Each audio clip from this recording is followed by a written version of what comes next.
The sun was still rising when the students of Queen's Crest High School gathered at the school gate. It was the final year excursion, a trip meant to be the highlight of their time at the prestigious school. For most, it was a carefree getaway. For Adanna, it was a glimpse into a world far removed from her own. Born into poverty, Adanna had earned her place at Queen's Crest through sheer determination. Her father was a mechanic, her mother a street vendor. Unlike her wealthy classmates, who arrived in chauffeur-driven cars, Adanna had taken a crowded bus to school that morning. She wore her uniform with quiet pride, a sharp white shirt, a long navy blue necktie, and a navy blue skirt that fell just above her knees. The only accessory she had was her bracelet, a simple, worn piece of leather, purely sentimental, a gift from her mother. When the students boarded the luxurious black and gold Mercedes-Benz Tourer, its tinted windows, plush leather seats, and built-in entertainment screens reflected the prestige of Queen's Crest. Tolu, Adanna's best friend, was already filming for her vlog, turning the camera towards their sleepy teacher, Mr. Ajayi. "Sir, say hi to my YouTube subscribers," she teased. Mr. Ajayi barely acknowledged her, his face tense. His hands gripped the seat in front of him. The unease started then.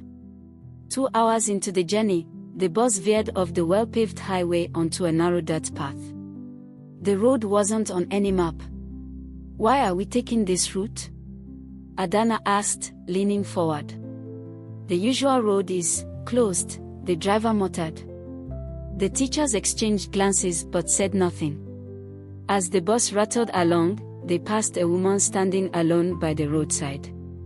She wore a faded wrapper, her eyes sunken and hollow.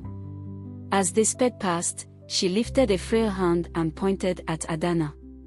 Adanna shivered.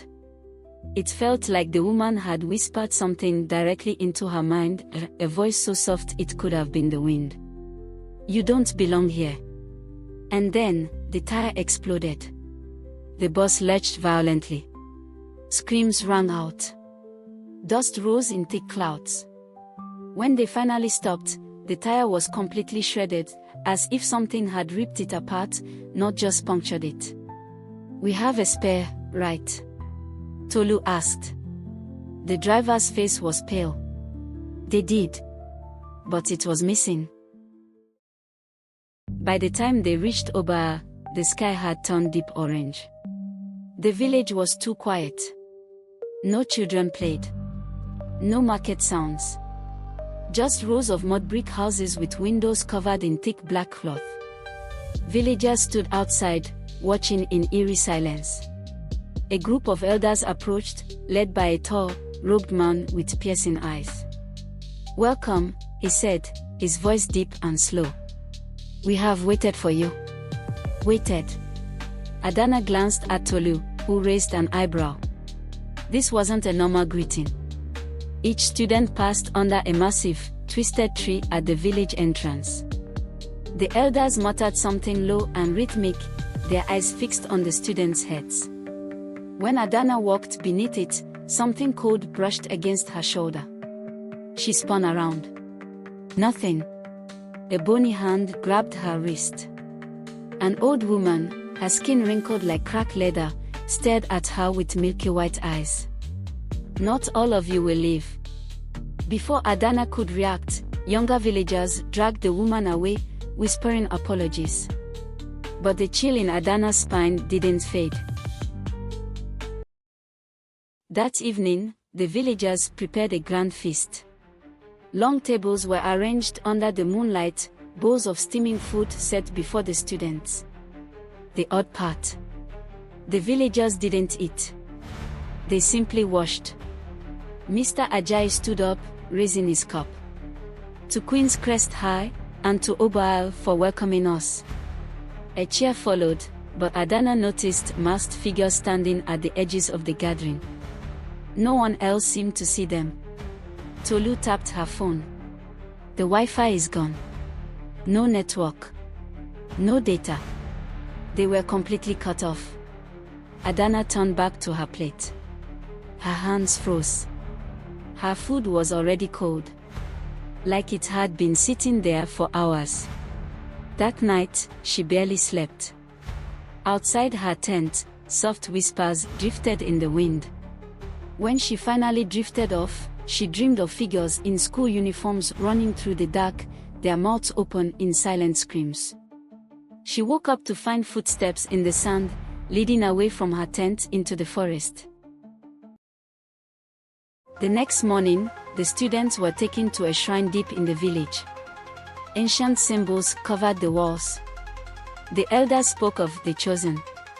Adanna's stomach twisted. Chosen for what? As the group moved on, she noticed a locked hut. Something about it called to her. She slipped inside. Dust clung to the air. Old school uniforms hung on the walls. Then she saw the names etched into the wood. Some were crossed out. Her fingers trembled as she scanned the list. Then, she found Tolu's name, scratched into the wall, with a date. Tomorrow's date. That night, Tolu was gone.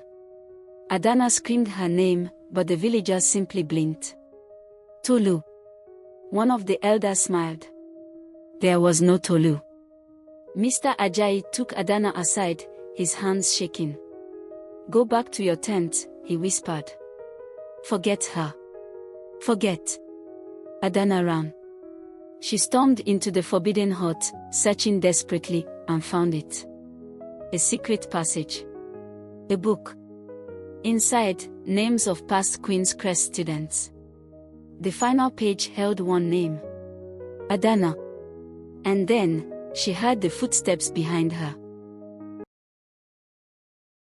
Adanna turned slowly, heart hammering.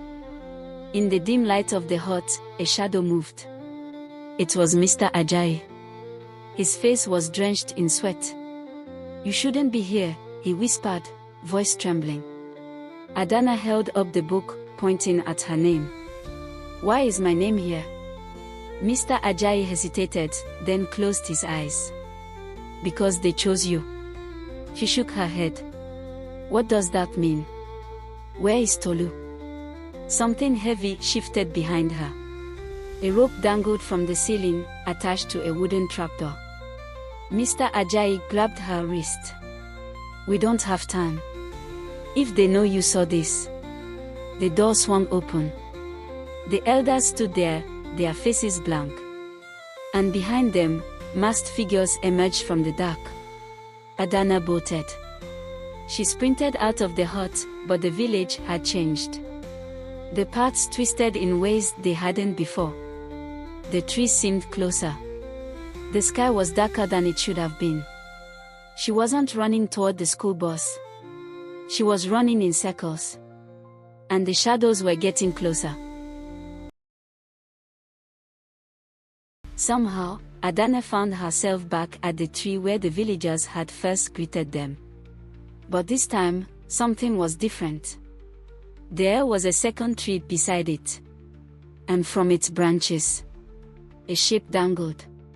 A human shape. Adanna stepped closer, her breath hitching. It was a school uniform. The navy blue skirt. The crisp white shirt. The long tie swayed gently in the wind. A soft chuckle made her spin around. Tolu stood there. Tolu. Adanna gasped, stepping forward. We have to leave. Tolu tilted her head.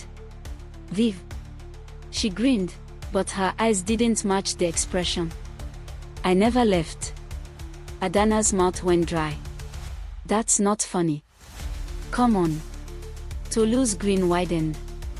You still don't get it, do you? A cold hand gripped Adanna's shoulder. She turned. And saw herself. A second Adanna, staring at her with empty eyes. No. Not just her. There were others. Copies of students in school uniforms. Some had missing faces. Others had mouths stretched open in soundless screams. Tolu's laughter rang out. You should have stayed silent.